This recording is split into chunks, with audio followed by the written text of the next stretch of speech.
So hello everyone.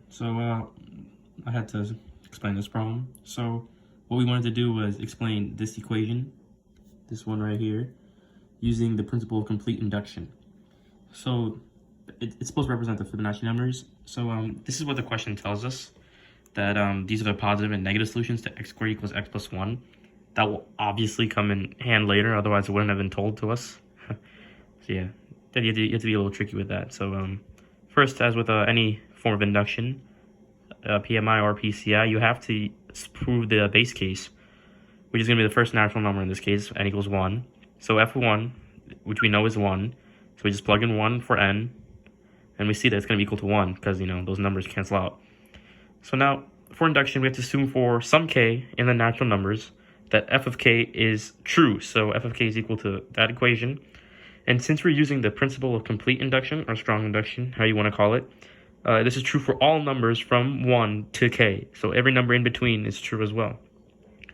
So now to prove that this whole equation is true, we want to show that f of k plus 1 is valid. So we plug in k plus 1 for n.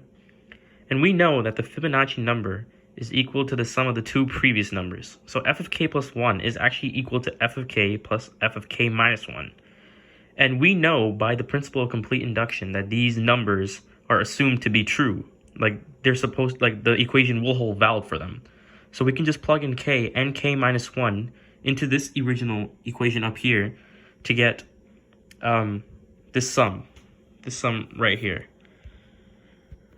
And yeah, just do some algebra, and you see that we come to this equation. We get a theta plus 1 and then p plus 1.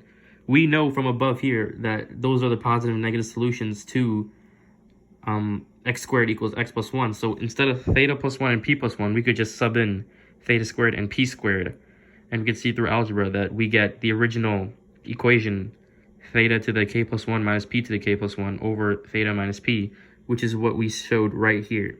So, then you say at the end, so p of k plus 1 holds. So under the principle of complete induction, for all k in the natural numbers, f of k is equal to theta to the k minus p to the k over theta minus p. And that's all we have to show.